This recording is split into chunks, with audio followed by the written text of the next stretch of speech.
Welcome, welcome, welcome. Today I'm going to talk partly about what food is the best food for healing fatigue. First, I want to share my beautiful flowers, my beautiful lilacs here. I wish you could smell the smell. It's absolutely intoxicating. They come right out of my garden, and I'm so grateful to have these in my garden. And they are actually edible. So, food. This, for many of us healing from fatigue, can be a big topic for many reasons. One, because we can become so involved with which is the best food to eat that will support the healing process. Two, it's sometimes challenging, especially if you don't have the energy to prepare food for yourself. And also there are all these emotions involved around food. Sometimes guilt, because you might not be eating the best food. Frustration because of that. Frustration around not knowing what to eat. And sometimes frustration around feeling ruled, sort of like feeling that this whole topic has control over you, instead of just eating for the pleasure of it. Now, as much as I would love to tell you, eat this, this, and this, and this, and that will support your healing journey, I can't do that. Because that answer does not exist. On the other hand, what does exist is your relationship to your body and your listening to your body. And I think this is key in finding out what food will support our body, what food will nourish our body, both physically, mentally, emotionally, and spiritually. And that journey of listening to oneself, of listening to our body to find out what food is the best, can sometimes be hard, especially if we're not used to asking ourselves, what does my body need to eat right now? What food would be nourishing? What food is the best food for me to eat right now? So if this is something that you want to do and you haven't done it before, I invite you to start small. Take baby steps with it. Start by, if you have a choice of eating two different things, feel into, okay, which one does my body want to eat? And if you want more support in working with your intuition, because this is what the intuition is, right? Being able to listen to yourself, being able to listen to those messages that come from a deeper place other than our logical mind. You can go ahead on to the link in my bio and the link below if you're watching this on YouTube. And there's a link there where you can access the downloads on my website. And one of the downloads is about working with your intuition.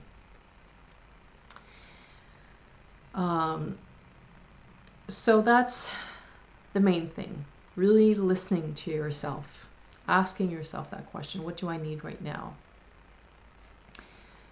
And the other thing is, I think we sometimes have a tendency to make food a religion, that there is this idea that there's only one sort of food that is the best, right? I've been there. I used to think that there would be a certain diet, a certain kind or type of food that would be the ticket for me, that would be the healing that I needed. And I tried all kinds of things. I tried eating raw food for a while, and it actually did give me more energy, but it was a lot of work. And it created a lot of stress, both around preparing it, around the rest of the family not wanting to eat it, at least definitely not my kids. My husband, bless his heart, would eat it with me and would help me prepare the food with me. And that brings me to another point around food. And sometimes we think that food is just the nourishment that we put in our physical body, right? But to me, food is so much more than that. Food is about eating together with other people and the gift that that brings to us, the pleasure that that brings to us, then the spiritual and emotional nourishment that that brings to us. And I think that part is quite important as well. So for me, sitting there eating raw food and my kids were eating something else, and all the conflicts that that brought up was not giving me the nourishment, the healing that I needed. So for many reasons, I stopped eating purely raw food. I mean, I love eating that food sometimes, but not like a religion. Like this is the only thing, right? And I've tried other things as well, all kinds of things, like excluding certain things from my diet. And that might be something that is important to you, something that your body needs. I don't know. Another thing I think is important to remember that we go through cycles, right? So something that might feel really good and nourishing and healing for you right now might not mean that this is always going to be healing and nourishing. And there's, I don't know very much about, there's this thing about seeds where, especially for women, where you eat certain kind of seeds before your period, and then certain kind of seeds when you're on your period, and then when your period's over and you're moving into ovulation, there are other kinds of seeds, and this is supposed to support the body. And I know there are women out there that swear by this, that say that they have no PMS, they have no menstrual pain or anything after that. So there are so many different ways of looking at food.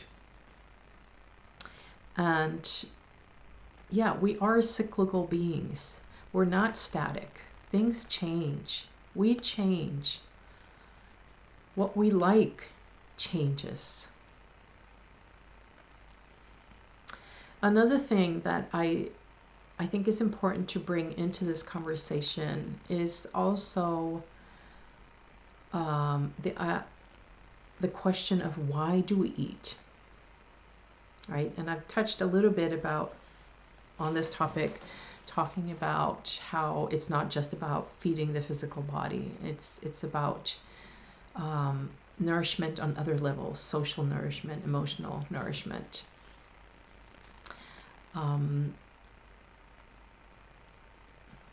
And another thing around this is, I'm pausing here because I'm waiting to receive what it is I'm supposed to say here. Okay, so it's about the end goal. What is the end goal? If we have an end goal that I have to be completely healed, that might be putting a lot of pressure on yourself. I'm not saying that that is a bad goal to have.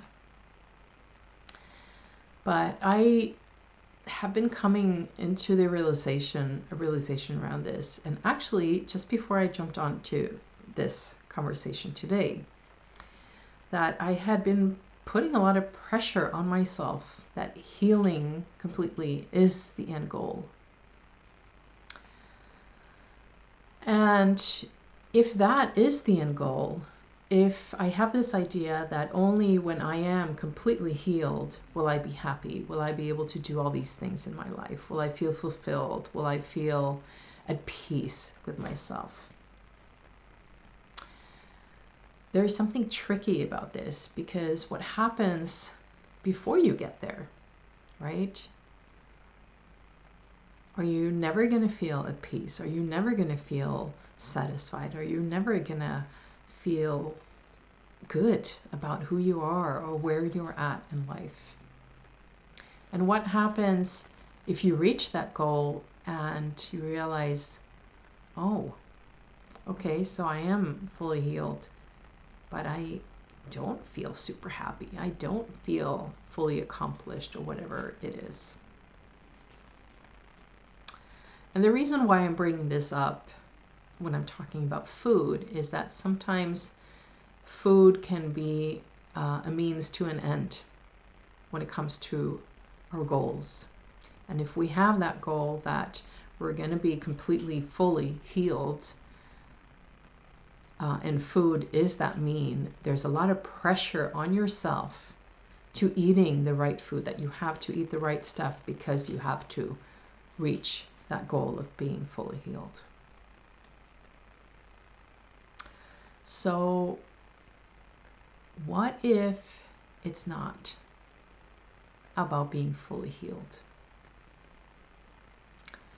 What if it's about finding that place in yourself where you can be compassionate with yourself, where you can be loving with yourself, where you can listen to yourself and listen to, what do I want right now?